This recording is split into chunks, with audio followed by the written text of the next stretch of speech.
What do you do to a man who completes you, yet so effortlessly destroys the very essence of your being? It's only human and logical to seek revenge, right? I mean, it's absolutely justifiable to make him feel pain, the kind of pain that would eventually snap life out of him and finally let me bask in the glory of the sweet taste of revenge. But the question is this: is it worth it? Is his filthy, wicked blood worthy of staining my hands and leaving an eternal dent on my conscience? Or maybe it would make me feel better. Or not. But who knows? My name is Moyo, and this is my story. Bayo and I got married 6 years ago. We were so in love, or I thought so at the time. It was a kind of relationship that gave you peace of mind. A kind of relationship mothers and pastors would be proud of, and probably use as a yardstick to determine what a pure and holy relationship would be like. We were a match made in heaven by God Himself. It's funny now that I think about it, but in all of 6 months of our courtship, we shared no form of intimacy except a casual brotherly hug every now and then. The red flags were everywhere, but I chose to ignore them. I was blinded by love and was so sure that it was what I wanted. As extremely unbelievable and bizarre as this may sound, I'd like you to know that I had on no occasion seen my husband in a complete state of undress, even 6 months into our marriage. We usually made love with the lights off, and more so, sex was a nightly ritual. I started getting worried. Warning bells were ringing in my head, but I ignored everything. Bayo and I agreed we were going to have 3 kids. But do I say unfortunately or fortunately? A year into our marriage, we had no baby coming. My husband was not making it an issue. In fact, he looked and acted unbothered about the whole situation. But I was worried. We did not make use of protection, and I was on no form of contraceptive, so I could not understand why I was not getting pregnant. We talked about it, but he would say, "Let's wait for God's time." I suggested we saw a doctor. He bluntly said no, so I felt it wouldn't be bad to wait for God's time anyways. 1 year later, it still did not get any better, so I decided to face my fears on one beautiful morning when the opportunity presented itself on a platter of gold. He was having his bath and probably forgot to lock the door as usual, or he probably had no idea I'd be back early as I had gone to the gym early that morning. I was all sweaty and needed a shower immediately. The bathroom door was unlocked and I could hear water running, so I thought to myself, this is my chance. And then I just casually walked into the first big shock I would ever experience in my entire life. He was shocked when I came in, but as a sharp guy, he was quick to regain composure. I looked for something to hold on to because I was losing my balance and thought I would black out at any moment if I did not hold on to something. What I saw hit me like a sucker punch, nearly knocking me out of breath. But I had to pull myself together as to help my brain process what my eyes had seen. He had rashes and open sores everywhere. His sides, his back, everywhere. I was sick to my stomach and could not stand the sight. So impulsively, I ran out of the bathroom. I couldn't breathe. I needed air. I needed to think. I felt betrayed, played, and stupid. How could I not know he was hiding something? It was obvious, so how come I did not push to know what was actually going on in our marriage? I was angry at myself. But this was no time for blame games. I wanted an explanation. He was already fully dressed by the time I went back into the room, which was a good idea anyway. He quickly knelt before me. "Baby, I swear I can explain this," he said. "I have a very good explanation." He started crying, but I was in no mood to indulge tears, so I said nothing but kept my eyes on him. He took my silence as a cue to keep talking, so he continued. He said he had kidney or liver problems, I'm not sure which one of them it was, and that he had been taking treatments for some years now. I was hurt and angry. I had no idea what to do, so I lashed out at him. "Bayo, I deserve to know all of this before you lured me into marrying you. What kind of a person are you? You deceived me. How could you?" I wanted to be anywhere but beside him, so I made to leave, but he held me back. He said he was sorry. He said he did not tell me because he loved me too much and did not want to lose me. He said he was scared I would not want to marry him if he told me he was sick. He had tears in his eyes. "Don't leave me, Mo," he begged. I looked at him with tears too. All I could feel for him was pity. He said he was going to be fine and that it would all go away. We are women, and from the day we are born, we are told what is expected of us and how to do everything properly. Sit like this. Don't you know you're a woman? Don't talk too loudly. Stand properly. Don't do this. Don't do that. Blah, blah, blah. Then we mature, and the teachings mature into a woman's place is with her husband. A woman should please her husband, submit to him, support him, make her marriage work, satisfy him so he would not look at another woman, pray for him and forgive him when he does, and so on. I am a woman, and so much is expected of me. My marriage cannot fail, so I believed him and forgave him. It's the right thing to do, isn't it? Did I mention he was on a very strict medication when we got married?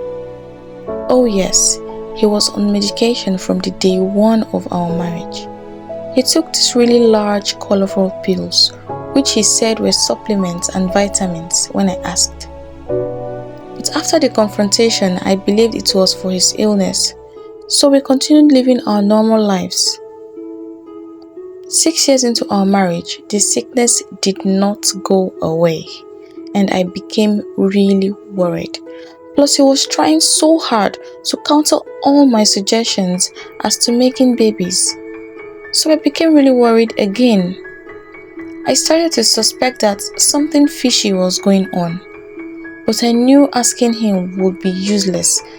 So I secretly took some of his pills and took them to my closest friend, Shaliwa, who happened to be a pharmacist. I had never opened up to anyone about my marriage before. So when I approached her, she was surprised as to how I was able to bottle up all of this for such a long time. She looked at the pills and gave me a funny look. "Moyo, where did you say you got this from?" she asked. At this point, my 6 senses were already at alert. I knew the outcome was not going to be good, but I managed to be brave. I told her the whole story. She gave me a strange look and put her head on her desk. At this point, I was scared. I started sweating profusely. The pharmacy had no hospital, so we had to leave there and head to the hospital immediately as Shaliwa insisted we must. For according to her, it was a matter of urgency. Something inside of me already knew this was going to be really bad, but I was not ready to hear it, so I kept mute and went with her. This is Lagos, noisy and overpopulated with a traffic load that could drive one crazy. So a journey that should have taken about 45 minutes took virtually 2 hours. Lagos is not for the faint though. I kept my face glued to the window and watched the traffic hawkers who totally depend on their daily profits to provide their daily bread. The dirty-looking children begging for money their very entitled or disabled parents would eventually collect from them. The pedestrians who all seemed in a hurry to get to where they were going in their Legacy Benz. All were immersed in sweat caused by the scorching sun and limited supply of natural breeze. Moving about their daily activities, it all felt so natural to them. It all looked so normal. In fact, it was a routine for them. But for me, sitting in an air-conditioned car, going to God knows where to face whatever it was I was going to face, it was no routine. It was going to be a life-changing experience. I knew that for sure. We finally got to the Lagos University Teaching Hospital at Idiaraba. Shaliwa had called the doctor earlier, so he was waiting when we got there. I was asked to wait in the lobby while she went in to see the doctor. So I sat there, waiting patiently, more nervous than I had ever been. People moved up and down, but I was too engrossed in my thoughts to notice anything or anyone.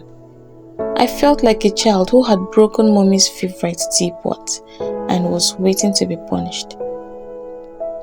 The wait finally came to an end when Shaliwa came out from the doctor's office with a paper in her hand. She said we were going to the laboratory to run a few tests. I heard the two words, laboratory, tests. My head started pounding. I suddenly started feeling hot and my palms became wet. Then I summoned courage to ask her what was going on. Shaliwa, what is wrong with me?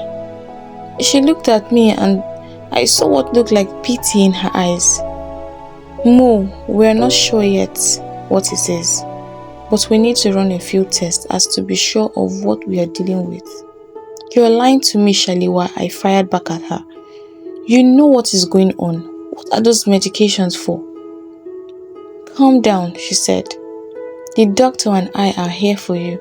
This would take less than an hour, I promise you. You'll be fine. Too tired to argue, I followed her like a lamb led to the slaughter. We had to go to a private laboratory outside the hospital since we needed the results as soon as possible. We got there and they took blood samples and then we had to wait for the results. I lost track of time, but we waited for what felt like ages. And then finally, the results were out. Shaliwa collected it, but by this time I was already too exhausted to even argue, so I just followed her lead while we went back to the hospital to see the doctor. Dr. Amadi studied the results of the tests and then looked at me. I was looking right back at him, so he gave me one of these signature doctor-patient smile. How do you feel? He asked me. I laughed in his face. How am I supposed to feel, doctor? I have been in suspense for the past God knows how many hours. How am I supposed to feel? How do you expect me to feel? Shaliwa held my hands and I let her. He asked a few questions about my husband and I patiently answered everything. Finally, he told me what I had waited to know the whole day. I swear, what I heard was far from what I had imagined it would be. He said I was in the second stage of HIV infection. My whole world crumbled at my feet. Instantly, I could not talk. I could not breathe. At that instant, I felt dead. I had gotten a death sentence. I looked at the doctor with tears in my eyes. It's not possible, doctor. I don't feel anything. How is that even possible? I could not talk properly. It's very possible, Mrs. Adejumo, if your immune system is strong enough. You could be in this stage for over 10 years, although some people move to stage 3 faster. However, the good news is that it could be managed with antiretroviral therapy. I wasn't even listening anymore. I wanted to get home and kill the wicked one who did this to me. But first, I wanted to know why. I did not deserve this in any way. I'm a good woman.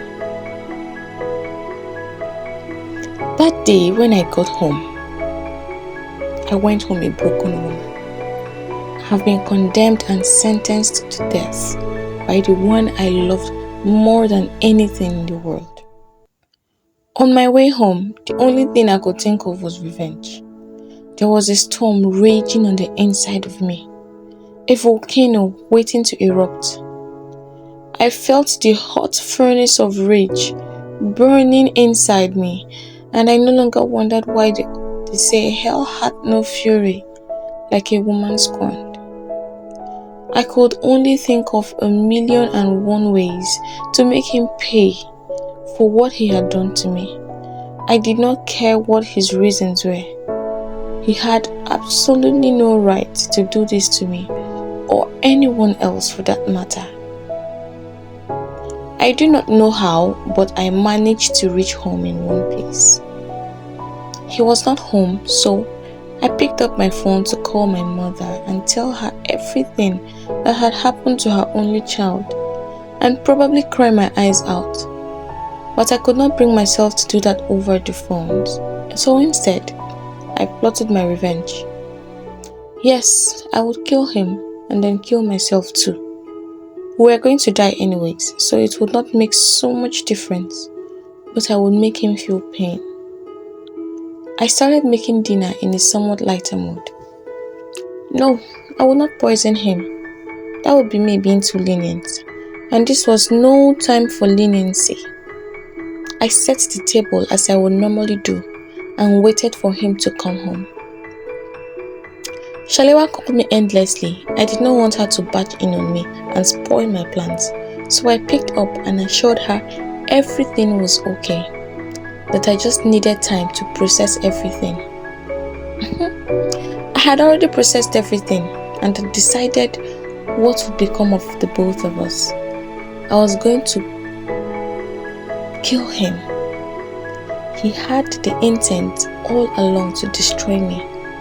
He's probably in the second stage of infection too, or maybe the first. But the point is that he knew and was getting himself treated and intentionally let me die slowly. What kind of evil-hearted man is that? An hour later, I heard him unlock the sitting room door. Of course, he had his own key.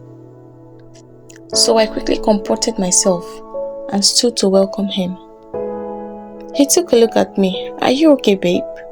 You look really tired." I was so irritated, but I had to act normal for my plans to work perfectly. So I smiled at him. "I feel a little ill, but it's nothing serious, I hope." I looked him in the face so as to gauge his reaction, but there was no reaction, none. He touched my cheek in a light kiss and said I would be fine by the next morning. Imagine the peak. Anyway, I let him have his last bath, change into something more comfortable, and then come down to the already set table to eat. We ate in silence. After a while, he started feeling sleepy. He tried so hard to fight it, but he lost the battle and fell into deep sleep, just as I wanted, for I had thrown a reasonable dose of my sleeping pills in his juice earlier. My plans were already in motion. I brought out my spare rope, which I used to dry clothes inside the balcony when it was raining, tied him to his chair, then got my knife, set it before me, and then waited for him to wake. All was ready. I could not sleep, so I just sat in front of him and waited for him to wake up. He did some hours later and tried to move, but finally realized he could not. It took him a while to recollect his thoughts and assess the situation. What is going on here, Moyo? For a split second, I saw panic in his eyes. He was scared, but that was okay. I brought out the test results and showed it to him. And guess what he did? He smiled and said, "So you found out already?" Jeez, I was so furious. When the guy felt no remorse. How could you, Bayo? How could you be so mean and heartless? I did not deserve this. I did nothing to deserve this. How could you? I was literally shouting. I did not care that it was late. I needed to vent, but he was just calmly sitting there. Why me, Bayo? What did I ever do to deserve this? Boom, he flared up. You all deserve this. You women are evil. I did not deserve it too, but I got it, didn't I? So deal with it, just like I'm dealing with mine. Oh, wow. I started feeling nauseous. I wanted to run away and cry, but my legs were heavy. So this was your revenge mission, and I, your object of recompense. I said to him, how do you feel about this now? Do you feel better? Has the virus gone away? I bet you have no idea who infected you in the first place. I moved closer and looked into his face. You are a coward, Bayo. I said to him, you could not face the consequences of your action. Instead, you had to find someone else to pay for your own carelessness. Now it all makes sense to me. This is why he never wanted children. You are despicable, and I cursed the day I met you. I spat in his face. He looked sober, and I could hear pain in his voice when he said, I never womanized Moyo. I was a good man. And when I did sleep with anyone, I always used protection. So you're right. I have no idea how this happened. I looked at him. And then you concluded a woman infected you. Bayo, you are a graduate, for God's sake. There are many ways to contact HIV. Sexual intercourse is just one of many ways. But all the same, that does not justify what you have done. You have ruined me. My whole life can never, ever remain the same again. I picked up the knife and he started panicking. He started begging, but I was not hearing it. I planned to cut off that thing between your legs, but I changed my mind. I said to him, I will not stoop to your level. You're a coward, Bayo, and I refuse to be a coward like you.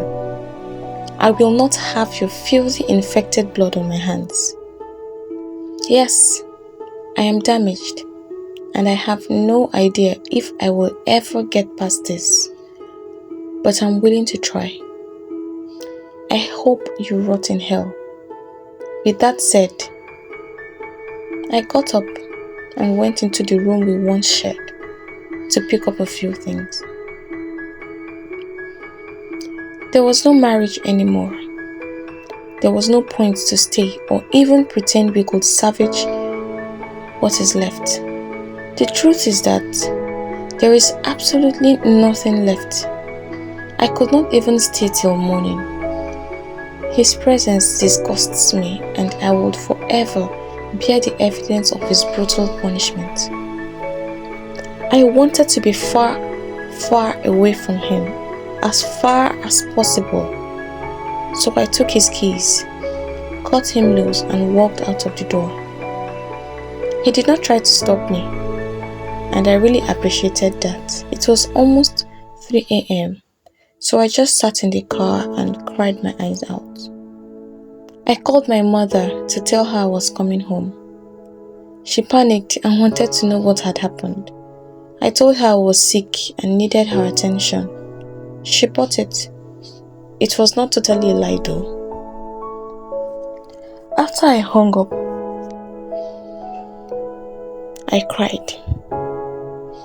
I cried until I fell asleep.